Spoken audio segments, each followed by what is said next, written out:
Кале Калио, директорот на Финскиот музеј за Ленин, го нарече најомразениот музеј во земјата. Се наоѓа во градот Тампере, во зградата каде што некои велат дека советските диктатори Владимир Ленин и Јосиф Сталин се сретнале за прв пат во 1905 година. Музеот ги спомнува логорите за принудна работа и масовните убиства во Советскиот сојуз, но има и за цел да ги исмева диктаторите. Калио вели дека музеот го прифатил овој пристап најмногу поради анкетите на посетителите. Најбараното нешто беше советскиот хумор, па сакаа музеот да биде забавен. Затоа што се разбира има многу работи со Советскиот сојуз за смеење. Тој вели дека целосната инвазија на Русија на Украина ги сменила ставовите на луѓето. Имавме прашање, дали сметате дека музеот е смешен? Интересно е тоа што кога започна војната во Украина 2022 опадна посетеноста. Луѓето повеќе не го гледаа музеот како нешто смешно. Севкупниот сентимент сега се претвори во гнев кај критичарите кои велат дека музеот се обидува да го глорифицира не само Ленин, туку и рускиот империализам. Виталий Заболоцки е претседател на заедницата на украинците од Тампере.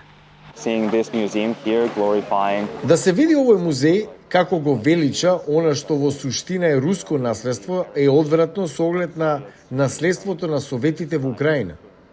Во април музеот објави дека ќе ги затвори вратите за ребрендирање, што ќе вклучи промена на името и префрлање на својот фокус на односите Русија-Финска, а не на Ленин. Калио вели дека се покажало тешко да се обезбеди финансирањето. Финска и Русија делат 1300 километри граница и одржуваат главно добри односи, дури и за време на студената војна. Тоа се променило со руската инвазија на Украина. Финска се приклучи на НАТО бидејќи ставовите на јавноста се сменија поради загриженоста за рускиот експанзионизам. Повеќето од посетителите на музеот се од Финска, но Калио вели дека повремени посетители и туристи од поранешна Советска република често имаат силно негативно мислење за музеот. Многу е комплицирано да се има таа хумористична перспектива на советското наследство, каква што можеме ние да имаме од западните земји, па дури и русите. Заболоцки вели дека е внимателен оптимист за ребрендирањето на музеот. When you talk about Nazis, you talk about Holocaust. Кога зборувате за нацисти, зборувате за Холокаустот.